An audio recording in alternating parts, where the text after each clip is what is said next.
L'analyse des chapitres 8 à 12 du roman « La boîte à merveilles » d'Ahmed Sefrioui propose une immersion dans l'univers d'un fest traditionnel à travers les yeux du jeune Sidi Mohamed. Chaque chapitre explore les dynamiques familiales et sociales dans un contexte de précarité et de mysticisme. Dans le chapitre 8, la tension croissante au sein de la famille de Sidi Mohamed met en lumière les conséquences de la pauvreté. Le père, confronté à de sérieux problèmes financiers, affecte le climat familial. Ce qui pousse le jeune garçon à se réfugier dans son monde imaginaire, sa boîte à merveilles. Par ce biais, Sidi Mohamed échappe temporairement aux préoccupations des adultes, révélant le contraste entre sa candeur et les dures réalités auxquelles il est confronté.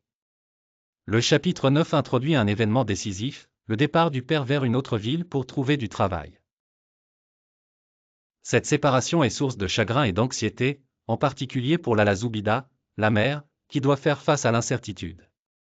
Sidi Mohamed éprouve un mélange de tristesse et de curiosité face à ces bouleversements, et trouve un semblant de réconfort auprès de ses voisins.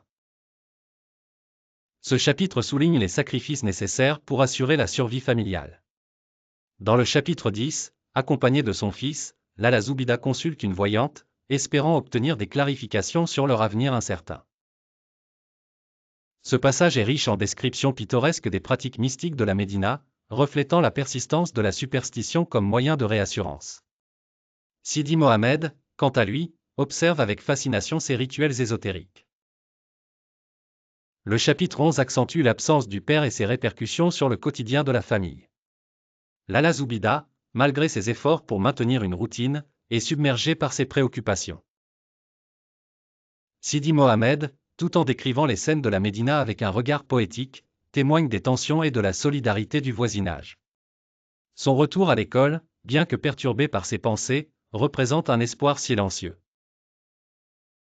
Le dernier chapitre de cette section revient sur une note positive avec le retour du père, apportant avec lui de modestes présents symbolisant un renouveau d'espoir. La réunion familiale réinstaure une ambiance chaleureuse, montrant la résilience des personnages face aux épreuves. De façon significative, la boîte à merveilles de Sidi Mohamed continue de jouer un rôle fondamental, incarnant son talent à rêver et à transcender les obstacles de la vie. Dans l'ensemble, ces chapitres dévoilent un aperçu des réalités socio-économiques du Maroc traditionnel, explorant comment la pauvreté et la superstition influencent profondément le quotidien des protagonistes.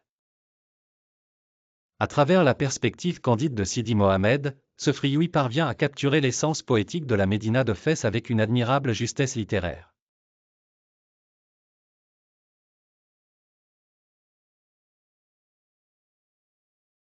Dans le chapitre 8, l'angoisse des difficultés financières vécues par le père, Abdeslam, le rend distant et irritable, ajoutant une tension palpable à l'atmosphère familiale. Lala Zoubida tente de rassurer son fils, Sidi Mohamed, qui ressent cette tension et se replie dans son univers imaginaire. Face à la nécessité, Abdeslam décide de partir travailler à Azemour dans le chapitre 9, un acte de sacrifice envers sa famille malgré l'incertitude. Cette décision amplifie la fragilité émotionnelle de Lala Zoubida, et Sidi Mohamed voit un geste fascinant de dévouement. Le chapitre 10 introduit Lala Aïcha, une voyante consultée par Lala Zoubida pour dissiper ses craintes. Sidi Mohamed, intrigué mais sceptique, observe ce rituel, présentant un contraste entre la magie des traditions et le pragmatisme émerge du jeune narrateur. Sans la figure paternelle, le quotidien de la famille se teinte de vacuité dans le chapitre 11. Lala Zoubida lutte contre une inquiétude visible tandis que Sidi Mohamed, malgré son retour à l'école coranique, reste souvent distrait, enrichissant le récit par ses observations. Le chapitre 12 marque le retour du père. Bien que le voyage à Azemour n'ait pas effacé les difficultés financières, son retour apporte joie et réconfort. Abdeslam offre de modestes présents, et la boîte à merveilles de Sidi Mohamed devient un symbole de résilience et d'imagination.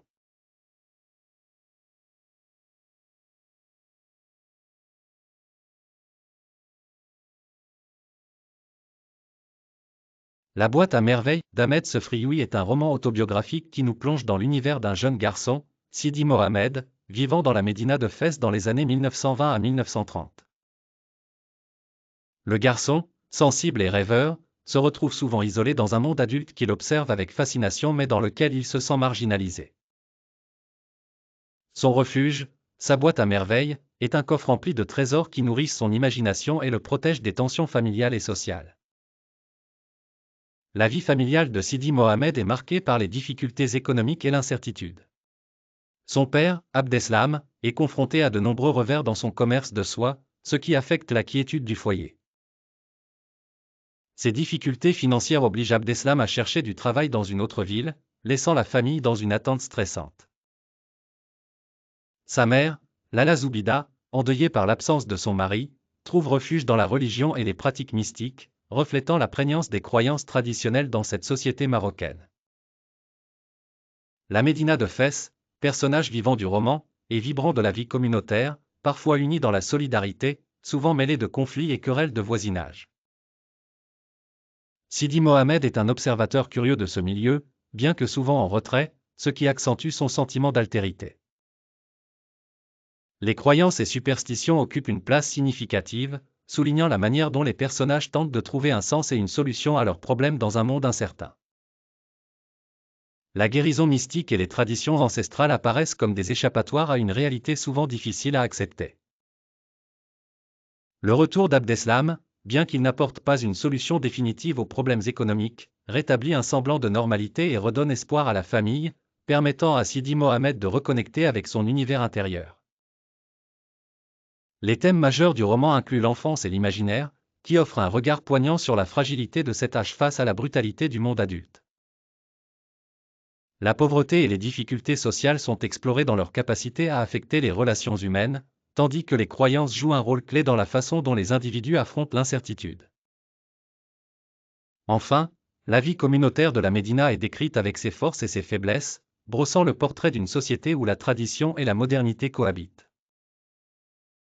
Ainsi, la boîte à merveilles, à travers le regard innocent de Sidi Mohamed, peint une fresque émotive et poétique d'une époque, où l'imagination permet de transcender les dures réalités, offrant une leçon universelle d'espoir et de résilience.